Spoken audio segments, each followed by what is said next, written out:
तवज्जो चाहिए। आले बैत का लफ्ज हम बोलते हैं तो यहां दो तबके कंफ्यूजन का शिकार है, परेशान है। एक तबका वो है कि जिनके नजदीक अहले बैत में नबी रहमत सल्लल्लाहु अलैहि वसल्लम के खानदान के लोग सारे शामिल हैं, लेकिन उनके नजदीक खानवादे अहले बैत के अंदर किसी का कोई खास मकाम नहीं है, अहले बैत होने के एतबार से सारे बराबर हैं। और एक तबका वो है कि जिनके नजदीक अहले बैत में 5 हस्तियों के अलावा कोई अहले बैत में शामिल नहीं है। सुन्नियों का अकीदा क्या है और अहले सुन्नत को अल्लाह ने जो एतदाल वाला, इफरात और तफरीद से पाक, कमी बेशी से पाक और नक्स से पाक अकीदा दिया, वो अकीदा क्या है? फरमाया अहले बैत में नबी अलैहि सलाम की तमाम अज़वाज भी शामिल हैं। थोड़ी आवाज आनी चाहिए।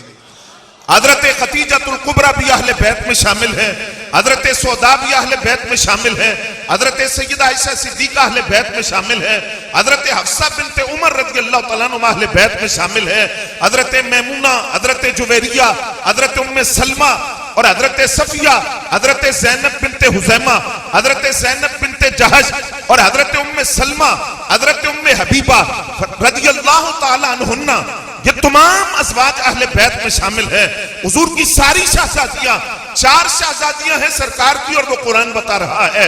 हजरत सैयदा ज़ैनब पाक, सैयदा रुकैया पाक, सैयदा उम्मे कुलसूम पाक और सैयदा ज़हरा सलामुल्लाह अलैहुन्ना, ये तमाम की तमाम अहले बैत में शामिल है। नबी अलैहिस्सलाम के खानदान के वो अफराद जो सरकार पर ईमान लाए वो अहले बैत का हिस्सा हैं, अहले बैत में शामिल हैं। लेकिन तवज्जो आपकी चाहिए, ये सारे अहले बैत में शामिल है, ये अहले सुन्नत का अकीदा है। लेकिन ये अकीदा भी अहले सुन्नत का है कि जो मकाम अहले बैत के अंदर पंचतन पाक का है वो और किसी के हिस्से में नहीं आया। जो मकाम इन 5 हस्तियों को मिला है वो और किसी के हिस्से में नहीं आया। क्योंकि जो आयत मैंने आपके सामने पढ़ी है, आये मवद्दत जिसे कहा जाता है, जिसमें रब करीम ने फरमाया कि हबीब अपने असहाब से फरमाइए, गुलामों से, कि इस्लाम की तबलीग पर तुमसे कोई उजरत नहीं मांगता सिवाय इसके कि मेरी औलाद से मवद्दत रखो। जब ये आया मवद्दत उतरती है तो सहाबा ने नबी अलैहिस्सलाम से सवाल किया, हुजूर वैसे तो सबके साथ मोहब्बत का हुक्म आया, लेकिन हुजूर ये फरमाइए खास तौर पर किसके साथ मोहब्बत का कहा गया है, किसकी मवद्दत का हुक्म है? हुजूर एक तो आप हैं, बाकी कौन है? लफ्ज़ सुनना जरा। नबी अलैहिस्सलाम ने फरमाया अलीयुन व फातिमा व वलदाहा। आए मवद्दत में जिन 5 की मोहब्बत का खास हुक्म दिया, फरमाया एक मैं हूं, एक मेरी बेटी सैयदा फातिमा है, दूसरे मौला हैदर कररार है, चौथे इमाम हसन मुज्तबा है, 5वें इमाम अली मकाम है जिन्हें पैंतल पाक कहा जाता है। और इसकी दलील यह भी है कि नबी अलैहिस्सलाम सैयदा पाक के हुजरे में आराम फरमा है तो सरकार ने हजरत मखदूम कौनैन से फरमाया कि अभी जिब्रील आए हैं। सुभान अल्लाह, अभी जिब्रील आए हैं और मुझे उन्होंने खबर दी है कि रब फरमाते हैं हबीब प्यारे, जिस तरह आप 5 इस हुजरे में इकट्ठे हैं, रब फरमाता है क़यामत के दिन जन्नत में आपकी साहबजादी और ये जो सोए हुए हैं मौला हैदर कररार और इनके दोनों बेटे, फरमाया आप 5 क़यामत के दिन जन्नत के महल भी इसी तरह इकट्ठे होंगे। अब इन 5 में पहली जात खुद नबी अलैहिस्सलाम की जाते गिरामी, रूह कायनात, जाने कायनात, मरकज़े कायनात, हयाते कायनात, वजह तख्लीक़े कायनात, मबदा कायनात, मनशा कायनात, बाइसे तख्लीक़े कायनात, खुद नबी अलैहिस्सलाम की जात पंचतन पाक में पहली हस्ती खुद सरकार की जात है। और दूसरी मखदूमा कौनैन सैयदा,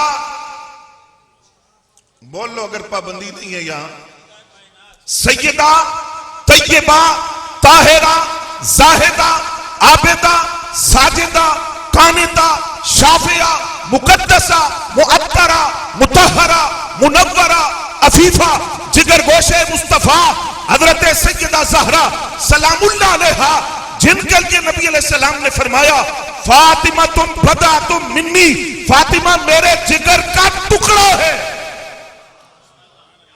समझेंगे जरा बात को। मखदूमा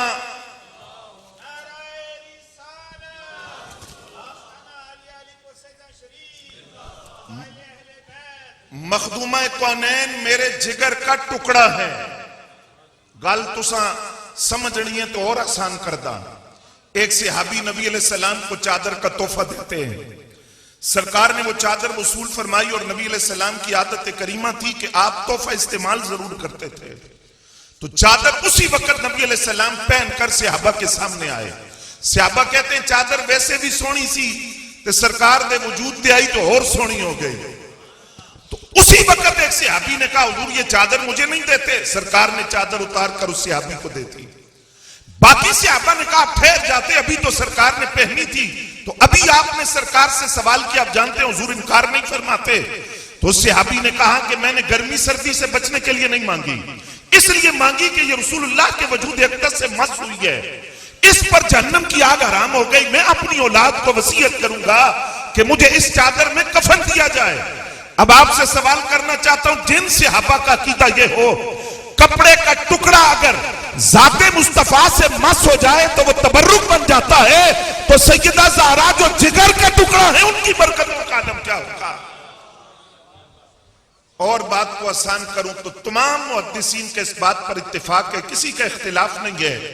फरमाए आज जहां नबी रहमत सल्लल्लाहु अलैहि वसल्लम आराम फरमा है, जिसको रोजे रसूल के कहा जाता है, गुंबद खिजरा के नीचे जमीन का वो टुकड़ा जहां सरकार आराम फरमा है, फरमाया जमीन का वो टुकड़ा अर्श से भी अफजल, बैतुल्लाह से भी अफजल, जन्नत से भी अफजल।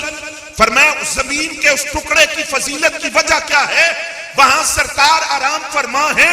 जमीन का वो टुकड़ा सरकार के वजूद का हिस्सा नहीं है, बल्कि जमीन का वो टुकड़ा सरकार के वजूद से मस हो रहा है। मस होने की वजह से जमीन का वो टुकड़ा अर्श से, बैतुल्लाह से, जन्नत से अफजल है। अगर जमीन का टुकड़ा आमिना के लाल के जिस्म से लग जाए उसकी बरकत ये है, तो सैयदा ज़हरा जिनको जिगर का टुकड़ा कहा उनकी बरकतों का अंदाजा कौन कर सकता है। तवज्जो हज़रात आपकी।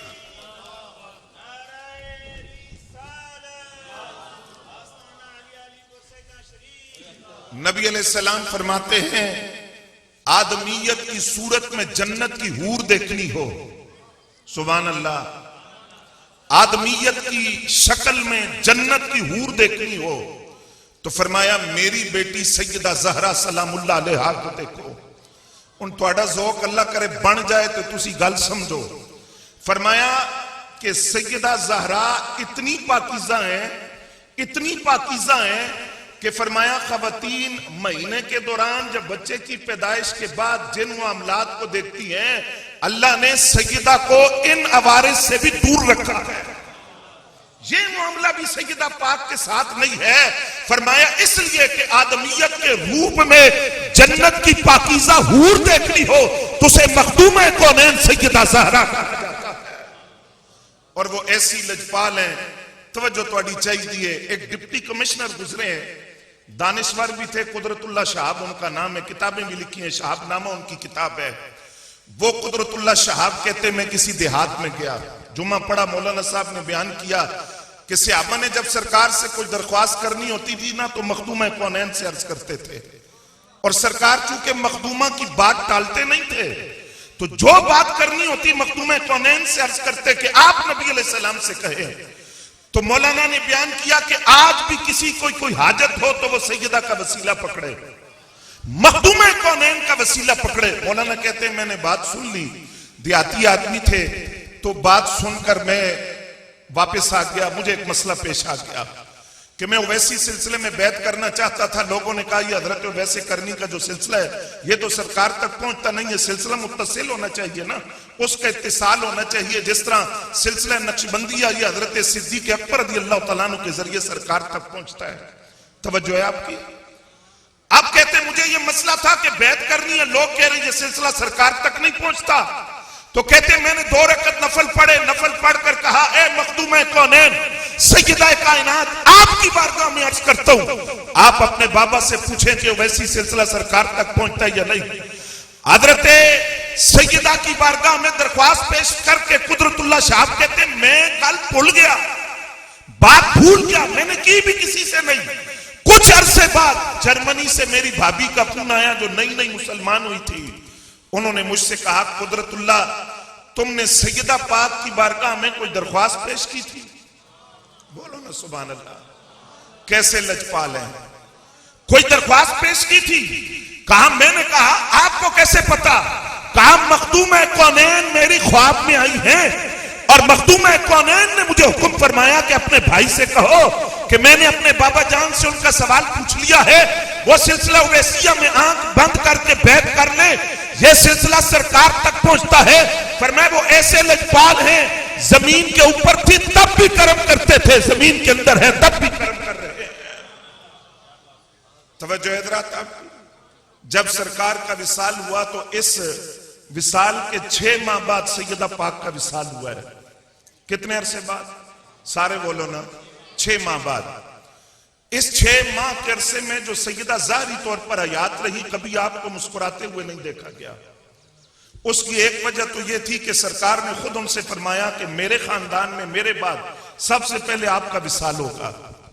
तो एक तो नबी अलैहिस्सलाम की जुदाई का गम था, पहली बात। दूसरी, तवज्जो थोड़ी चाहिए, दूसरा गम सैयदा को इस बात की भी परेशानी थी कि जब मैं दुनिया से जाऊंगी तो मेरा जनाजा पर्दे में कैसे उठेगा, पर्दे का क्या इंतजाम होगा कि मुझे जिंदगी में भी किसी गैर महरम ने नहीं देखा। आला हजरत फरमाते हैं कि सैयदा पाक के घर में सूरज की किरणों ने भी कभी झांक कर नहीं देखा। जिब्रील कभी बगैर इजाजत जिस चौखट को पार नहीं करते, वो चौखट मखदूम कौनैन सैयदा ज़हरा की है। तो कहा, उन्हें परेशानी ये थी कि मेरे विसाल के बाद मेरे पर्दे का इंतजाम किस तरह होगा। तो मशवरा किया, मशवरा जिस सहाबिया से किया उनका नाम है हजरत अस्मा। तवज्जो तोड़ी, हजरत अस्मा से मशवरा किया कि मैं चाहती हूं कि मेरा जनाजा पर्दे में उठे, कोई गैर महरम मेरे जनाजे को भी ना देखे, सैयदा की कनीजों को भी ऐसा होना चाहिए।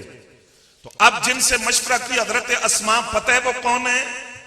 आज जो कहानियां सुनाई जाती हैं कि दरवाजा तोड़ा गया और बाग नहीं दिया गया और हक खा गए और ये हुआ वो हुआ, आपकी मालूमात के लिए अर्ज कर रहा हूं, कहानियों में नहीं आना, हकीकत जानिए।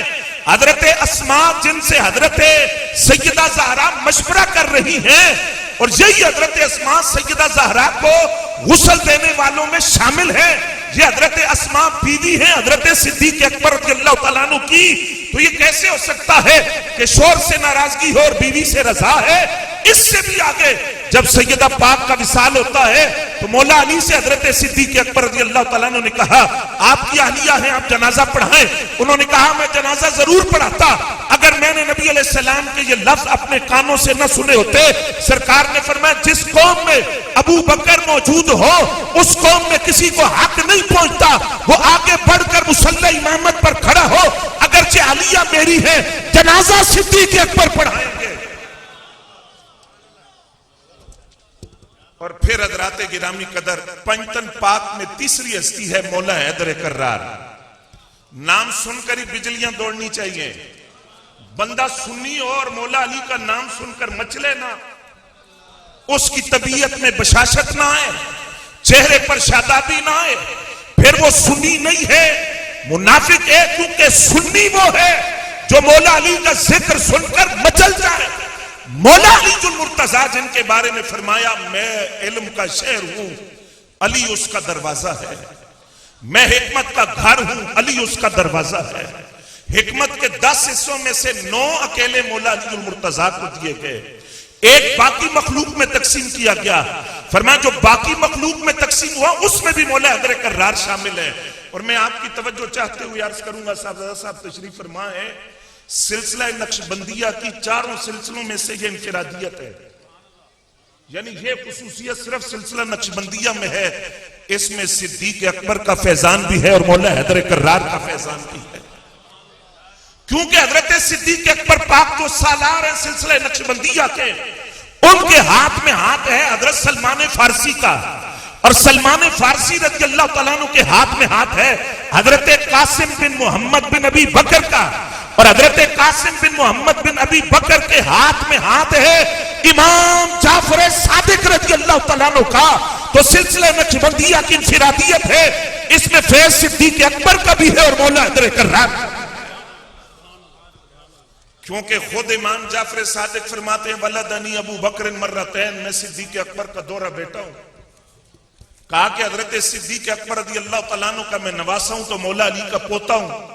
तो फरमाया कि मुझे ददयाल से भी फैज मिला, ननिहाल से भी मिला, और जब इमाम जाफर सादिक सिलसिले नक्शबंदिया में है तो मौला अली का फैज भी है, और दूसरी तरफ हजरत सिद्दीक अकबर रज़ी अल्लाह तआला अन्हु का फैज भी है। और ये बात भी अर्ज करूं, हर सिलसिले की कोई खुसूसियत होती है। सिलसिला नक्शबंदिया के बारे में सूफिया कहते हैं ये खुफिया तरीके से अपने मुतल्लिकीन और मुहिब्बीन को जाते मुस्तफा तक यूं पहुंचाते हैं कि पता भी नहीं चलता। उसकी वजह अर्ज करूं, तवज्जो फरमाएंगे आप।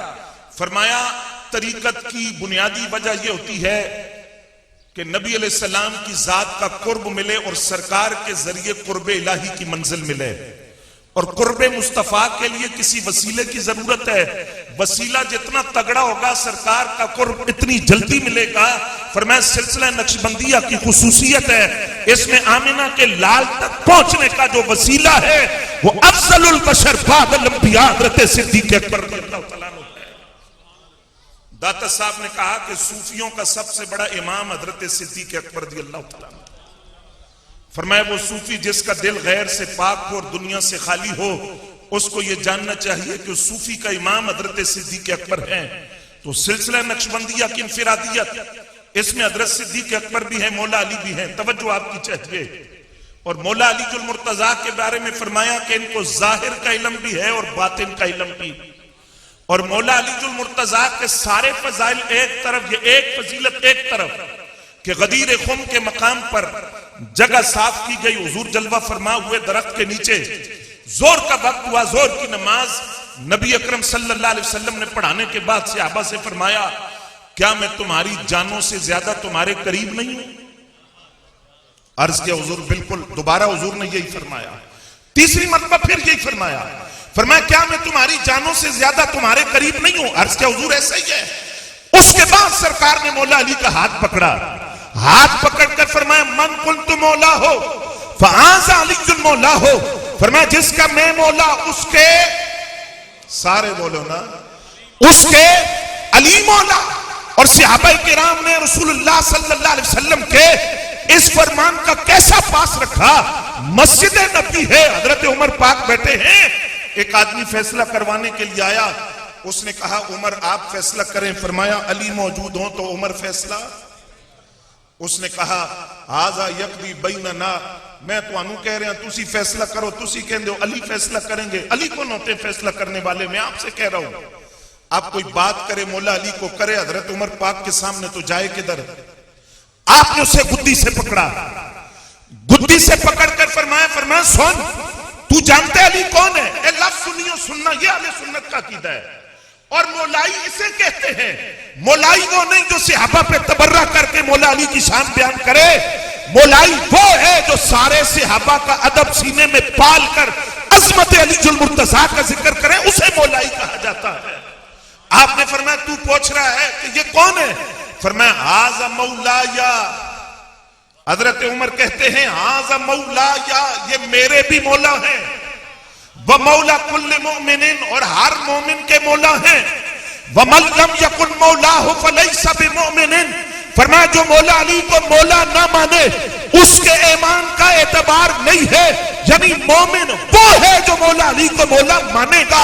तो हम हैं मिजाजे उमर वाले, तो फिर कहे ना मन कुल तो मौला, मन कुल तो मौला। सारे नहीं बोले, सारे मौलाई हैं, सारे अल्हम्दुलिल्लाह सुनी बैठे हैं। तो बुलंद आवाज से आप बोले मन कुल तो मौला, सिद्दीक का प्यारा, उमर का प्यारा, उस्मान का दिलबर, ज़हरा के शोहर, हसनैन के बाबा, मरहब को पछाड़ा, खैबर को उखाड़ा, तौहीद का दाई, मुस्तफा का सिपाही। मन कुल तो मौला, मन कुल तो मौला, नाराए हैदरी, नाराए हैदरी, नाराए हैदरी। इसे मौलाई कहा जाता है। सारे सहाबा की अजमत सीने में पाल कर किसी सहाबी के बोक्स की बू ना आए। मौला अली जुल मुर्तजा को भी मानते हैं और हम उनकी भी मानते हैं। सिर्फ मौला अली को ही नहीं मानते, उनके जो पैगाम है हम उसे भी मानते हैं। और मौला अली का पैगाम क्या है। अबू मरियम बयान करते हैं कि मैं एक मरतबा मौला अली के पास आया तो आपने एक पुरानी सी चादर जो जगह जगह से खस्ता हो चुकी थी आपने पहनी हुई थी। तवज्जो आप फरमाएंगे, कहते मैंने मौला अली से कहा ये उतार कर कोई नया लिबास क्यों नहीं पहन लेते। तो कहते हैं मौला अली इस तरह हिचकियों के साथ रोए। तो मैंने कहा मादरत मैं नहीं जानता था कि इस बात से आपको तकलीफ होगी, वरना मैं ये बात ना करता। ये चादर चूंकि जगह जगह से खस्ता हो चुकी है, पुरानी हो चुकी है, इसलिए मैंने कहा कि आप नई चादर पहन लें। सुनो मौला अली पाक का जवाब। आपने फरमाया अबू मरियम तुझे क्या पता ये चादर किसकी है। फरमाया ये चादर जिस तरह पुरानी होती जाएगी मुझे दोस्ती की खुशबू उतनी ज्यादा आएगी। ये चादर मैं कभी नहीं उतारूंगा, क्योंकि जब तक ये चादर मेरे वजूद पर है मुझे हजरत उमर की याद आती रहेगी, क्योंकि ये चादर मुझे तोहफा हजरत उमर पाक ने दिया था। और ये यकतरफा ट्रैफिक नहीं है, ये बाहमी मोहब्बत है। मौला अली जुल मुर्तजा और हजरत सिद्दीक अकबर रज़ियल्लाहु तआला अन्हु की मुलाकात होती है तो मौला अली हमेशा सलाम में पहल करते हैं। एक मरतबा मुलाकात हुई तो चुप कर गए। हजरत सिद्दीक अकबर रज़ियल्लाहु तआला अन्हु ने सलाम किया। सलाम करने के बाद आपने सरकार से कहा हुजूर आप अली से पूछे नाराज तो नहीं है। तवज्जो है थोड़ी, नाराज तो नहीं है। सरकार ने मौला अली मुर्तजा से पूछा, कहा हुजूर नाराज तो नहीं। वजह कहा हजरत सिद्दीक अकबर ने कहा कि ये हमेशा सलाम में पहल करते हैं, लेकिन अब मुलाकात हुई तो चुप कर गए। मैंने सलाम किया तो महसूस किया कहीं नाराज तो नहीं है। सुनना जरा सुनियो, रुहमा बैनहुम का अमली जलवा देखिए। हजरत मौला अली ने कहा हुजूर मैं नाराज नहीं हूं, मैंने रात ख्वाब के अंदर जन्नत के महल की सैर की है। तो मैंने रात जन्नत के अंदर देखा वहां बड़ा खूबसूरत महल था, मुझे वो महल पसंद आया। तो मैंने फरिश्तों से पूछा ये महल किसका है। उन्होंने कहा ये उसका है जो सलाम में पहल करता है। मैंने वो महल देखा तो मेरे दिल में ख्याल आया ये महल चूंकि खूबसूरत बहुत है और मुझे पसंद आया है तो ये हजरत सिद्दीक अकबर को मिलना चाहिए। तो इसलिए मैं खामोश हो गया कि हजरत सिद्दीक अकबर सलाम में पहल करे और जन्नत का वो महल अल्लाह मेरे यार हजरत सिद्दीक अकबर को अता कर दे। तवज्जो है हज़रात आपकी। ये ग़ज़वा बद्र है, इसमें जब कुरैश के 3 बहादुरों को सरकार ने भेजा तो काफरों के सुरमाओं ने कहा है साढ़ा जोड़ ही नहीं। अंसारे मदीना कहा ये हमारा जोड़ नहीं है, कोई हमारा हम पल्ला भेजें। पता है किसको सरकार ने इस्लाम का पहला तर्जुमान 3 सहाबा कुफर और हक का जो पहला मार्का था, तवज्जो आपकी चाहिए, किसको भेजा। फरमाया कुम या अली, कुम या हमजा, कुम या उबैदा। फरमाया ए अली आप भी उठे, ए हमजा आप भी उठे। नबी अलैहिस्सलाम के महबूब चाचा जिनकी मनकबत अभी आपने सुनी, कुम या उबैदा, उबैदा बिन हारिस आप भी उठे। बदर के अंदर 70 काफिर मारे गए, 70 में से 36 काफिरों को अकेले मौला अली जुल मुर्तजा ने वास्ले जन्नत किया। और बदर का एक खास फस वो भी आप सुनेंगे, हजरत अमीर हमजा भी बदर में थे और अपने फरीक मुखालिफ को वास्ले जन्नम किया। लेकिन हजरत अमीर हमजा का एक एजाज था, शतरमुर्ग का जो पर होता है ना वो आपने पगड़ी के ऊपर लगाया हुआ था। जब आप लड़ रहे थे तो जाहिर बात है उस गुमसान का रंग जब पड़ा तो नजर आ रहा था कि ये शतरमुर्ग का पर वाला कौन है। ग़ज़वा इख्तिताम को पहुंचा तो हजरत अब्दुर्रहमान बिन औफ रज़ियल्लाहु तआला अन्हु से कुफार ने कहा बाकी तो चलो ठीक है सारे जवां मर्दी से लड़े हैं सहाबा, इस शतरमुर्ग के पर वाला कौन सी। आपने फरमाया तुम नहीं जानते। कहा हम पहचान नहीं सके कौन है। कहा वो रसूलुल्लाह के चचा हजरत अमीर हमजा थे।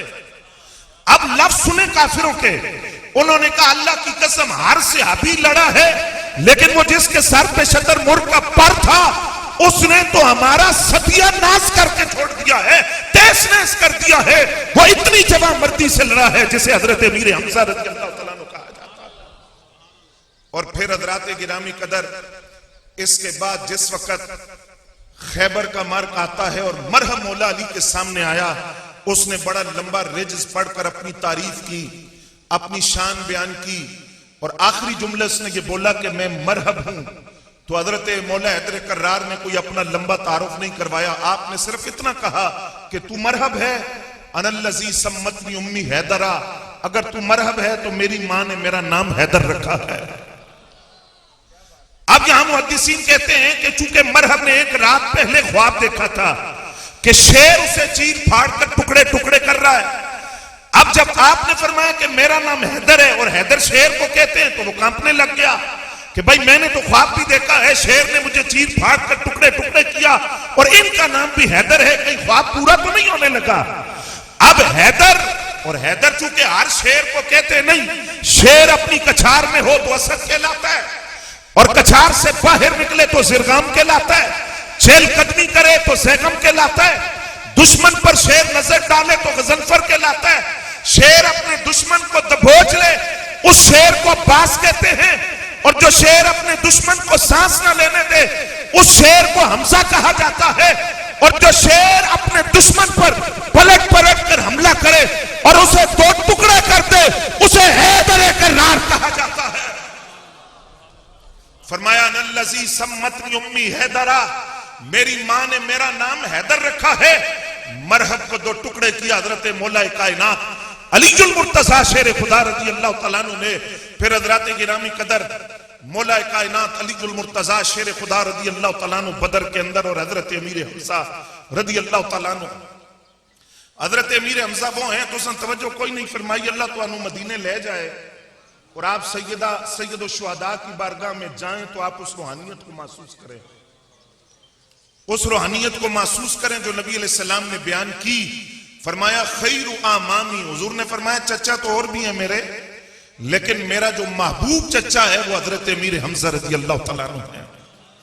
बच्चा नौमौलूद सरकार की बारगाह में लाया गया, हुजूर नाम रखो।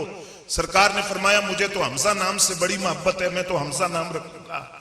फिर फरमाया मैं जन्नत में दाखिल हुआ, मैंने हजरत जाफर तैयार को जन्नत में उड़ते हुए देखा और हुजूर फरमाते मैंने जन्नत में हजरत अमीर हमजा को तख्त पर टेक लगाए हुए देखा। क़यामत के दिन जो शहीदों का सरदार होगा उसे हजरत अमीर हमजा रज़ी अल्लाह तआला अन्हु कहा जाता है। तवज्जो है हज़रात आपकी, ये मंजर अर्ज कर रहे हैं, अल्लाह करे समझो। आए शिकार खेल के तो लोंडी ने कहा कि इस बहादुरी का क्या करना अगर तुम्हारा भतीजा काबे की दीवारों के नीचे पिटता रहे। कहा क्या हुआ? कहा अबू जहल ने तुम्हारे भतीजे को नबी अलैहिस्सलाम को अजियत दी है। हजरत अमीर हमजा घर में दाखिल नहीं हुए, कमान पकड़कर सीधे पहुंचे कहां? अबू जहल के पास और उसके सर में मारकर सर फाड़ दिया। बहादुर इतने थे कि कुरैश के कुछ सरदार उठे जवाब देने के लिए, तो अबू जहल ने कहा पता है कौन है, नीचे बैठ जाओ। और अबू जहल ने एक जुमला सिर्फ हजरत अमीर हमजा से कहा कि कहीं मुसलमान तो नहीं हो गया, आज मेरा सर फाड़ा है, मुसलमान तो नहीं हो गए, अभी तक आपने कलमा नहीं पढ़ा था। आपने फरमाया पहले तो नहीं हुआ, लेकिन आज ऐलान करता हूं मैली निगाह मेरे भतीजे की तरफ न उठाना। आज हमजा मताफ में खड़े होकर कलमा पढ़कर इस्लाम के दामन से वाबस्ता होता है। कहा जिस वक्त हजरत फारूक आजम इस्लाम लाए, कुदरत का इंतजाम देखिए, सिर्फ 4 या 5 दिन का वक्फा है। हजरत अमीर हमजा कलमा पढ़ के दारे अरकम के दरवाजे पे खड़े हैं।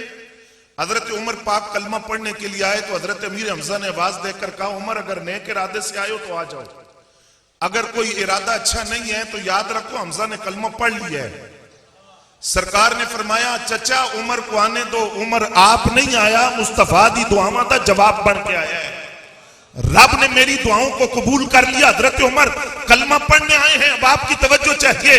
हजरत उमर पाक आए तो सरकार से अर्ज किया सरकार मैंने कलमा पढ़ लिया है, ए नमाजा सी छुप छुप के क्यों पढ़ दिया? हुजूर मैंने कलमा पढ़ लिया है तो आप उठें, अब आगे जोर का वक्त आ रहा है। जोर असा दारे अरकम में कोई नहीं पढ़नी, जोर हम जाकर बैतुल्लाह शरीफ में पढ़ेंगे। हजरत उमर के कबूल इस्लाम से 40 सहाबा की तादाद पूरी हुई और तारीख इस्लाम में पहली मर्तबा दारे अरकम से 2 सफ़े निकली। तवज्जो आपकी चाहिए, 20 सहाबा एक सफ में, 20 सहाबा दूसरी सफ में। एक सफ के आगे हजरत उमर पाक तलवार लेकर चल रहे हैं और दूसरी सफ के आगे हजरत अमीर हमजा रज़ी अल्लाह तआला अन्हु हैं और दोनों चलते हुए ऐलान करते हैं अब निगाह सोच समझ कर उठाना, उमर ने भी कलमा पढ़ लिया है और हमजा ने भी कलमा पढ़ लिया है। जिस वक्त सरकार ने मौला अली से फरमाया जाए अमीर हमजा की लाश देखें, नाक कटा हुआ है, कान कटे हुए हैं, होंठ कटे हुए हैं, लाश मुसला कर दी गई, पहचानी नहीं जा रही, सीना खुला हुआ है, चाक कर दिया गया। बाद रिवायात के मुताबिक आपका कलेजा चबाया गया। नबी अलैहिस्सलाम जिस वक्त आपकी लाशे अक़दस पर आए, तवज्जो आपकी चाहिए, नबी रहमत सल्लल्लाहु अलैहि वसल्लम के बारे में हजरत अब्दुल्लाह इब्ने मसूद फरमाते हैं, इस तरह रोते हुए मैंने सरकार को कभी नहीं देखा जिस तरह हजरत अमीर हमजा की लाश पर हुजूर रोए हैं। जिस तरह रोए, 70 मरतबा जनाजा पढ़ा गया। हजरत सफिया हुजूर की फूफी जान हजरत अमीर हमजा की लाश देखने के लिए आई तो नबी रहमत सल्लल्लाहु अलैहि वसल्लम ने फरमाया, आप वादा करें कि बेसब्री नहीं करेंगी। वादा करके जब हजरत सफिया आई तो मुहद्दिसीन ने लिखा कि हजरत सफिया अमीर हमजा को चेहरे से नहीं पहचान सकी। लाश मुसला की हुई थी, हाथ की उंगलियों से और भाई के हाथों का लम्स महसूस करके पहचाना कि ये हजरत अमीर हमजा रज़ियल्लाहु तआला अन्हु है। नबी अलैहिस्सलाम ने 70 मरतबा जनाजा पढ़ा और जनाजा पढ़ने के बाद नबी अलैहिस्सलाम के लफ्ज सुने, फरमाया, या हमजा या अम्मा रसूलुल्लाह, ए हमजा रसूलुल्लाह के चचा, या हमजा या असदुल्लाह व असद रसूलिही, ए हमजा ए अल्लाह के शेर और रसूलुल्लाह के शेर, या हमजा या फाइलल खैरात, ए नेकियों में पहल करने वाले, या हमजा या काशिफल कराबात, ए मुसीबतों को दूर करने वाले, या हमजा या ज़ाबन अन वजह रसूलुल्लाह, ए हमजा नबी अलैहिस्सलाम की पूरी जिंदगी दिफा करने वाले। खुद सरकार ने अपने हाथों से कब्र में उतारा। 46 साल बाद हजरत अमीर मुआविया रज़ियल्लाहु तआला अन्हु के दौर में नहरों की खुदाई हो रही थी। बाद शुहदाए उहद की कब्रें खुली, कस्तूरी की खुशबू उठ रही है, कफन सलामत है, बदन सलामत है। बाद शुहदाए उहद ने अपने हाथ जख्मों पर रखे हुए थे, जख्मों से हाथ उठाया गया तो ताजा खून उनके जिस्मों से बहने लगा। फरमाया, उसी नहर की खुदाई में बेलचा हजरत अमीर हमजा के पांव पे लग गया। पांव से इस तरह खून ताजा निकला जिस तरह जिंदा आदमी के वजूद से निकलता है। अगर 46 साल बाद ये शान खिदमतगारों की, तो सरदार का आलम क्या होगा, उनकी हयात का आलम क्या होगा। इसी खानवादा के फर्दे फरीद, और आखिरी गल अर्ज कर रहे हैं, इसी खानदान में जब पंचतन पाक की बात करते हैं तो आखिरी 2 हस्तियां, एक को इमाम हसन पाक कहा जाता है, बोलो ना सुभान अल्लाह, और एक को इमाम अली मकाम कहा जाता है। रब ने यह एजाज भी आले सुन्नत को दिया कि जब हम इमाम अली मकाम का जिक्र करते हैं तो हम हुजूर के उस शहजादे का भी जिक्र करते हैं जिनसे सरकार की नस्ल आगे चली है, जिनसे नबी अलैहिस्सलाम का नस्ब की इब्तिदा हुई है, जो मौला अली के आंगन में आने वाली पहली बहार है, मखदूम कौनैन के गुलशन में खिलने वाला पहला फूल है। और इमाम अली मकाम के भी इमाम जो है उन्हें इमाम हसन मुज्तबा कहा जाता है। आपकी तवज्जो चाहिए, दोनों भाइयों में किसी बात पे नाराजगी हुई। मोहब्बत अर्ज करना चाहता हूं इस मुआशरती पहलू से भी कि आज भाई भाई से दस्तो गरेबां है जमीन के टुकड़े के लिए, चंद रुपयों के लिए, लेकिन हुसैनी कौन है। कहा किसी बात पर नाराजगी हो गई तो तीसरा दिन जब आया तो हजरत अबू हुरैरा रज़ियल्लाहु तआला अन्हु ने इमाम अली मकाम से कहा, छोटे हैं, चल के सुलह कर लें। आपके नाना जान का फरमान है 3 दिन से ज्यादा नाराजगी नहीं होनी चाहिए। आपने फरमाया कि मेरा दिल साफ है, मैं नाराज नहीं हूं, लेकिन मैं इंतजार कर रहा था कि इमाम हसन खुद तशरीफ लाए। तवज्जो फरमाएंगे आप, इमाम हसन खुद तशरीफ लाए। कहा क्यों? कहा मैंने नाना जान का ये फरमान भी सुना है, अस्साबिकु इलल जन्ना, जो सुलह में पहल करता है वो जन्नत में पहले दाखिल होता है। इसलिए मैं नहीं चाहता कि मैं सुलह में पहल करूं और हसन से पहले जन्नत में चला जाऊं। ये तो बेदबी होगी। वो बड़े हैं, सैयदा शबाब अहले जन्नत का मिस्ताक बनकर जब हम जन्नत में जाएं तो मैं चाहता ये हूं इमाम हसन बड़े हैं, वो पहले जाएं और मैं बाद में जन्नत में दाखिल हूं। सरकार जब तारुफ करवाते हैं तो हुजूर ने फरमाया, पता है कौन ने, पता है कौन ने, थोड़ा ज़ौक़ है। जिस तरह बाज़ौक़ तरीके से आपने गुफ्तगू सुनी, इख्तिताम भी उसी तरह करते हैं। सरकार ने सहाबा से फरमाया, तो पता है ना दी माँ कौन है, इनके बाबा कौन है, दादा कौन है, नाना कौन है, नानी कौन है, चचा कौन है, खलाएं कौन है, मामू कौन है। फरमाया इनके नाना नबियों के सरदार, इनकी अम्मा सैयदा पाक बाबा अलीकुल मुर्तजा, नानी खदीजतुल कुबरा, इनकी खालाएं सैयदा ज़ैनब, रुकैया, सैयदा उम्मे कुलसूम और इनके चचा जाफर बिन अबी तालिब, फुफ्फी उम्मे हानी बिनते अबी तालिब, फरमाया इनका सारा खानदान जन्नत में है। वमन युहिब्बुहुमा फिल जन्ना, और जो इन दोनों से मोहब्बत करता है वो भी सीधा जन्नत में जाएगा। इसलिए अल्लाह करीम ने हमें ये सादत बख्शी कि अहले बैत से मोहब्बत भी और असहाब से भी। अल्लाह इसी अकीदे पर सलामती अता फरमाए, इसी पर मौत अता फरमाए, इसी में जिंदगी में अल्लाह जिंदा रखे, जीना सिखाए। वमा अलैना इल्लल बलाग।